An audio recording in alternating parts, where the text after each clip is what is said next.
तो नमस्कार, मैं हूँ रेखा उपाध्याय। अपने यूट्यूब चैनल पे आप सभी का स्वागत करती हूँ। आज एक बहुत प्यारा कृष्ण भगवान का नाच गीत सुनाने जा रहे हैं। सबको अच्छा लगे तो कमेंट में जरूर बताना। कान्हा बिना ना परे चयनवा मोर नयनवा तरसे। कान्हा बिना ना परे चयनवा मोर नयनवा तरसे। गोकुला में माता रोवे ब्रिज में सखी हजारी हो, ब्रिज में सखी हजारी।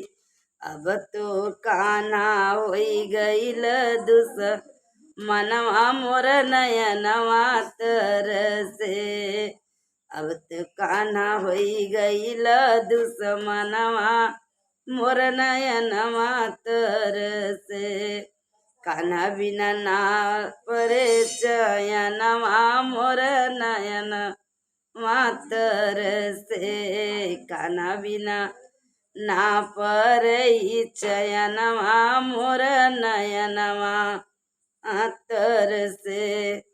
काहे के रोऊ गोकुला में माता, काहे ब्रिज की सखिया हो, काहे ब्रिज की सखिया।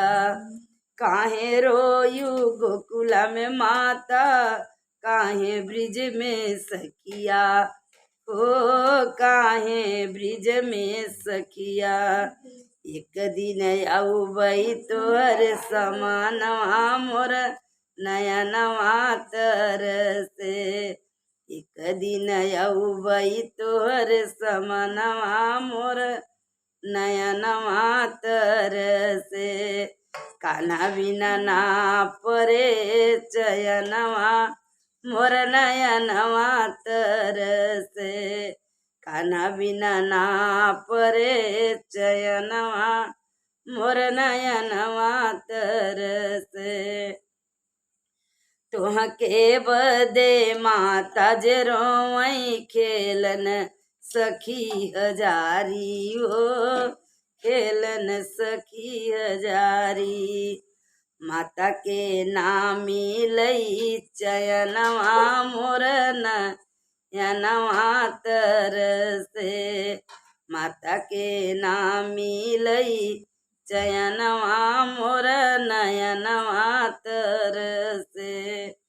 कान्हा बिना ना परे चयनवा मोर नयनवा तरसे। कान्हा बिना ना परे चयनवा मोर नयनवा तरसे।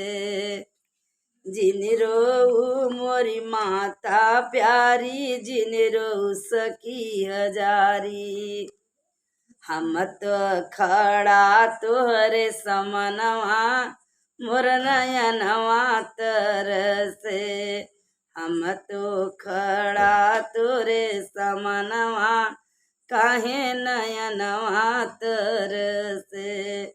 कान्हा बिना ना परई चयनवा मोर नयनवा तरसे।